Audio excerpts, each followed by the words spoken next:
Ellul, the head of the Center for Distributed Ledger from the University of Malta. So this is something really nice, know that a university is looking into this. And he will speak about where is there a sweet spot, where's the sweet spot of centralization and decentralization. Thank you, Daniel. So a lot of this movement started with blockchain, started with Bitcoin, started with centralization and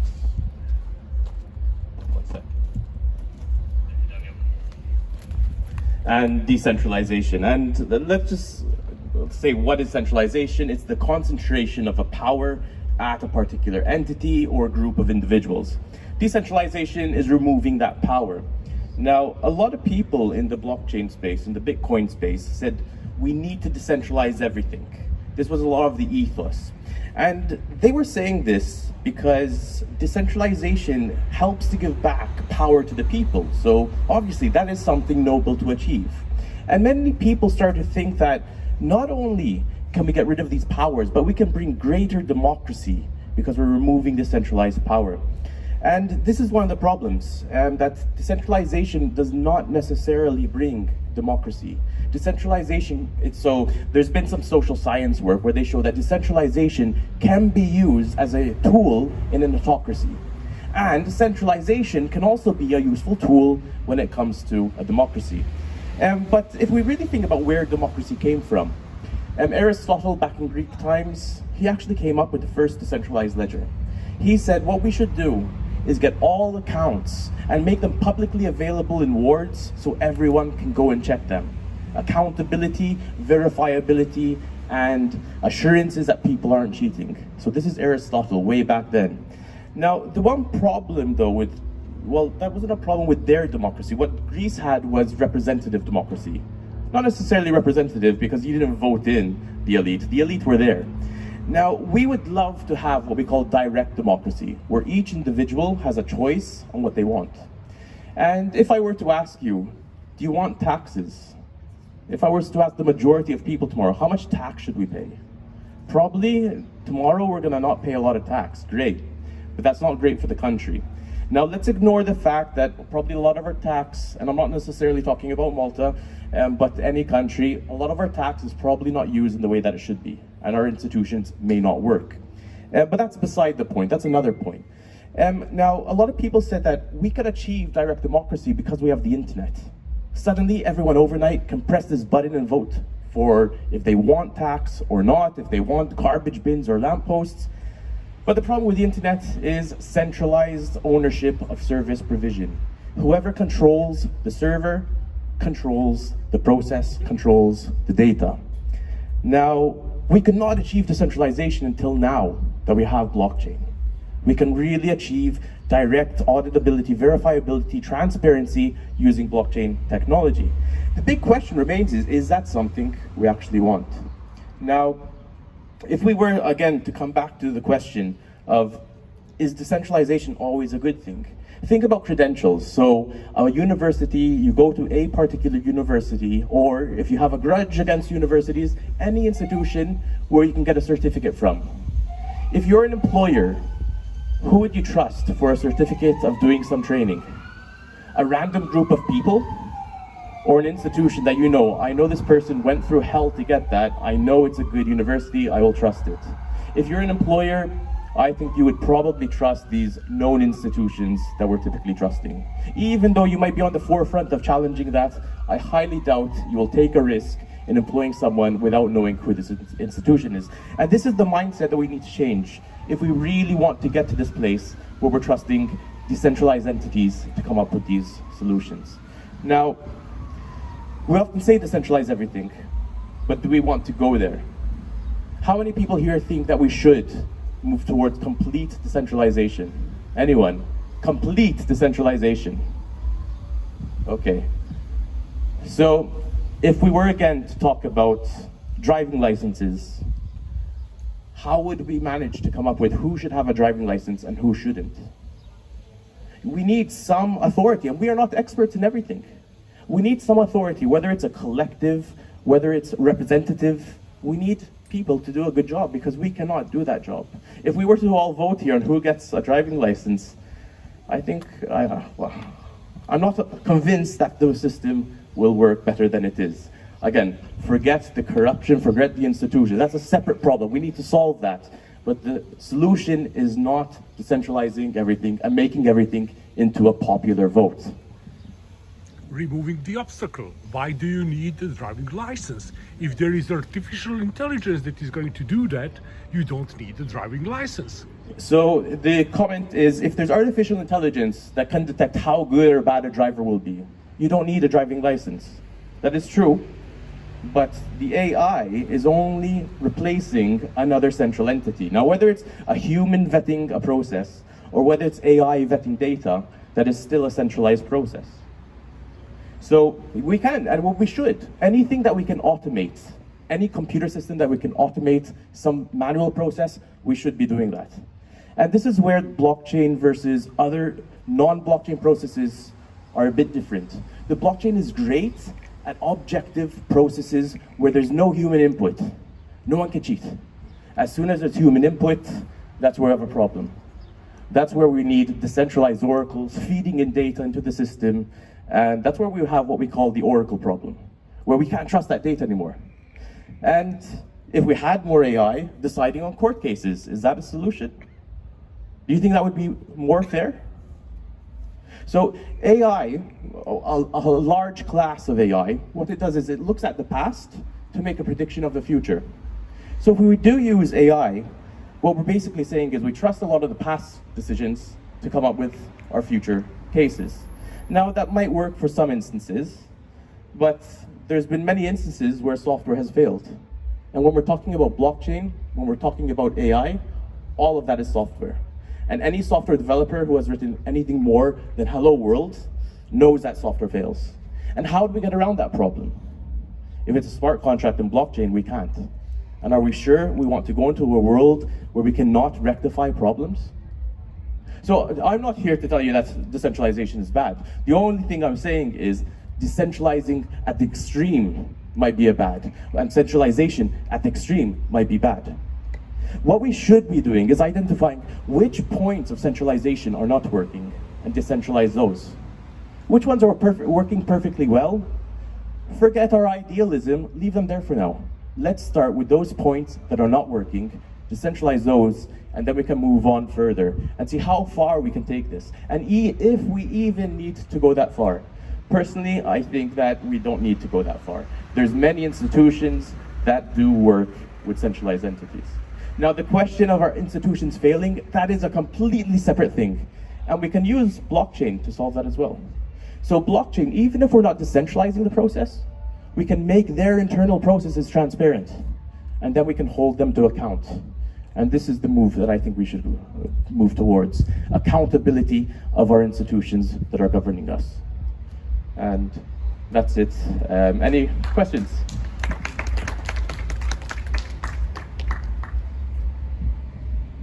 Which centralized authorities right now, or any decentralized, do you think should be decentralized? It would be a good case of decentralization.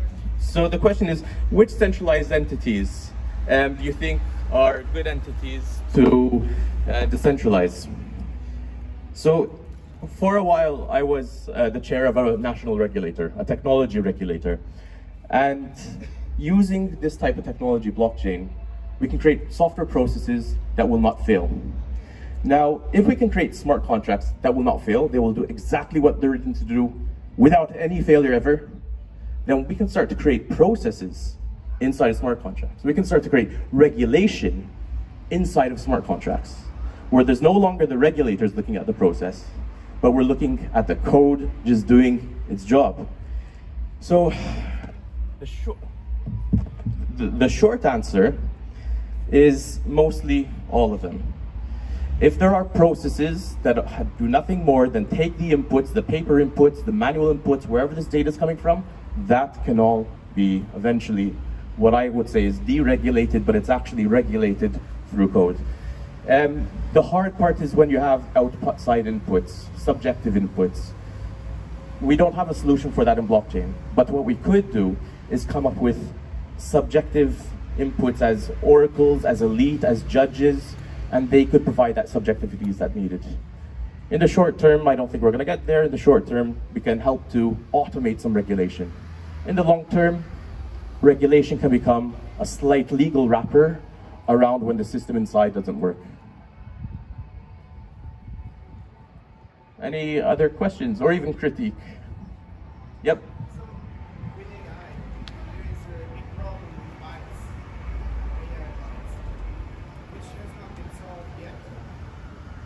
How do you maybe think of a solution? So one of the big problems is AI is bias. If I keep training it that all people look like me, you're going to end up with short hair, with spiky-haired people, and that is the representation of people everywhere. So we need to make sure that the training data is sufficient for the particular job. And how do we get around that? Well, you need to do better training, sure. But the big problem with AI is even when you have correct code, you still have these bugs because of bias. And one solution is to apply code assurances. So this is like what we did at the Digital Innovation Authority. You come up with a centralized entity to check these processes. Yes, when we're talking about blockchain, it goes against the ethos of decentralization. But if you trust that this entity is doing its job, it could help raise the levels of assurances.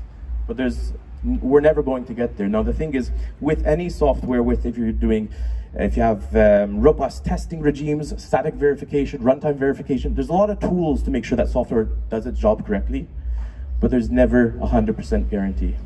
There's always some place that specification could be either written incorrectly or misunderstood.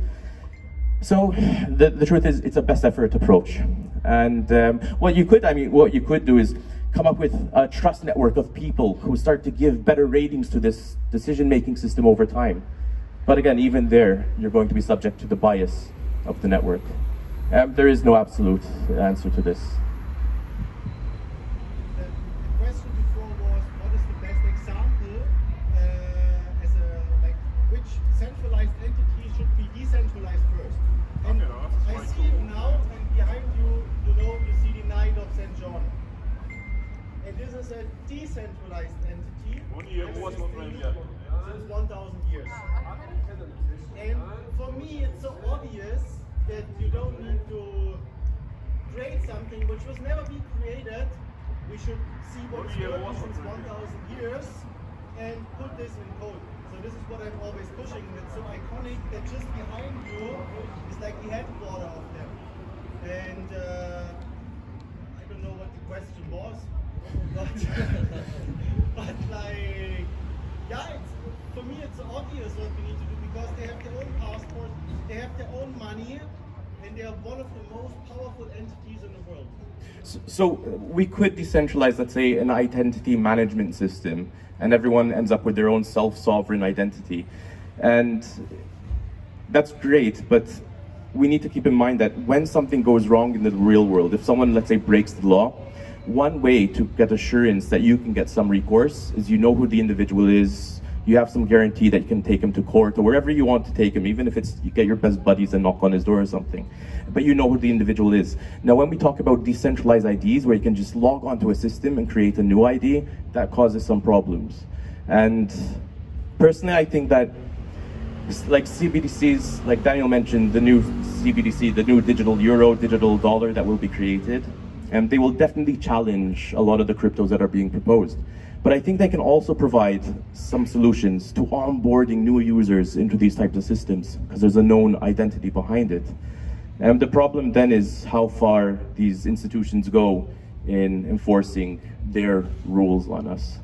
So I think we don't have the answers yet. We need to see what centralized entities are being proposed, what can we decentralize in a realistic manner and not just decentralize everything because we believe it should be, and see where we get in between. I mean, let's challenge the centralized entities that are not doing their job. Let's hold them to account. Even if we were to just have blockchain, Bitcoin, as a mechanism where we say, you know what, if you guys step out of line, we have the alternative system to go to. I think that is the one message that I would push. Let's push for blockchain as a means of transparency, accountability, verifiability.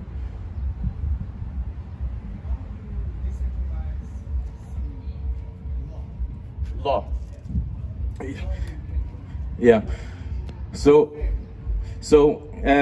Lawrence Lessig is a lawyer who is known for writing a particular statement, code is law. And in the blockchain and smart contract domain, we actually misunderstood completely what he said. He did not mean what there is in code that is law. What he meant was there are situations where there's code and people tend to abide by the code, the infrastructure, and that becomes like law. So for example, in the past there were certain laws that if you were of a particular race, you would have to sit at one side of a bus or the other side of a bus. Now, this was not necessarily written in hard law. This was code that the people adopted, social contracts. And this became like law. Now, the type of code that Lessig was talking about, code is law, he mentioned that the code becomes like law when people start to follow the code as a means of directing their behavior. What I think is interesting about smart contracts is smart contracts are not like law. Smart contracts are like the laws of physics. Once they're written in code, they cannot be broken no matter what you try to do.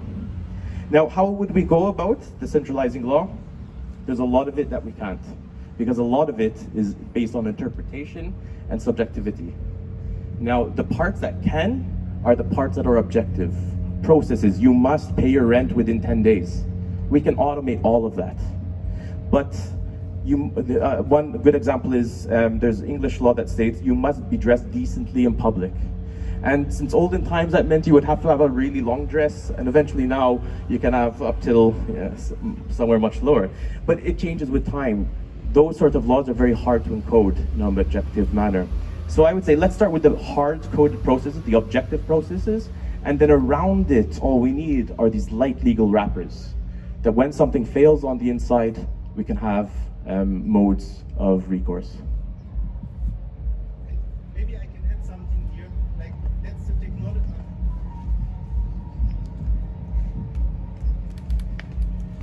With a real world example, so in Bali, for example, there are a lot of digital nomads, thousands of them. And in Indonesia, homosexuality is illegal.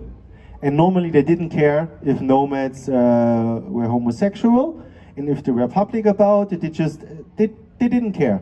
But 1 year ago, they deported one of, like she was an American, or he or she or they, I don't know. But anyway, what happened then, 10,000 of nomads in Bali were behind this person.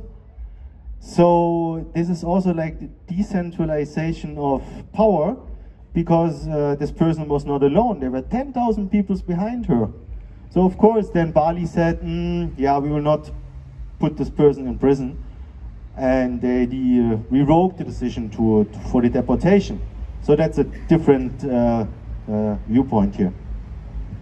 And maybe another example are tenders. So often when you put in a tender to win some contract, whatever it is, sometimes you hear of stories where whoever's managing the tender, they know all of the bids coming in, they see the bids coming in, and they say, well, I'll just let my friend know of the lowest price, and we'll put it in at the very end. What we can do is we can automate these sort of processes, the tendering process, that whenever you put in a tender, it is marked in a public manner, in a manner that cannot be changed because it's time-stamped on the blockchain. So, more than the laws, and because the thing is, law is meant to be changing. A lot of lawyers tell you that the law is the way it is and you need to follow it.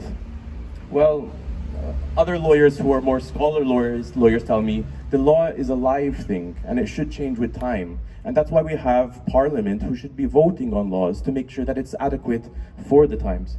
To be quite honest, I would ignore a lot of automating law and more focus of automating governmental processes, internal processes. Then we can deal with law. Any other questions? How do you do it? So the good thing, okay, in the past 3 years, I've learned some ways to make this happen. I didn't do it myself, but I just saw it happen. Knee-jerk reaction is the best one. So you see the opposition say, you guys should do X. Immediately the day after, they will do it.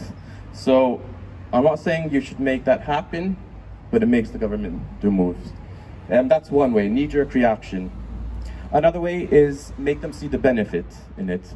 So will you manage to convince a government to make every possible process transparent? Maybe not. But you might manage to convince them that certain processes that they think are not too important could be made more transparent. For example, if we allow for our community members to vote on garbage bins or lights, they're gonna probably say, oh, that's minor, let's do that. And so I would say align their interests with transparency and accountability. And luckily we are seeing some of this in Malta happening because of previous interests of turning Malta into the blockchain island. So hopefully over time we'll continue to see more and more systems become transparent and accountable. Indeed, indeed. And on that note, over time we're going to see many people working less. We're going to see more machines, more automation doing our jobs. And I think it's very important going down with this dream of decentralized identity, of self-sovereign individuals, that the individuals themselves benefit from working less. And it's not just that the powers that be will benefit from having humans work less. Excellent. If there's no other questions, thank you. And I don't know if there's another speaker. Can't clap for myself.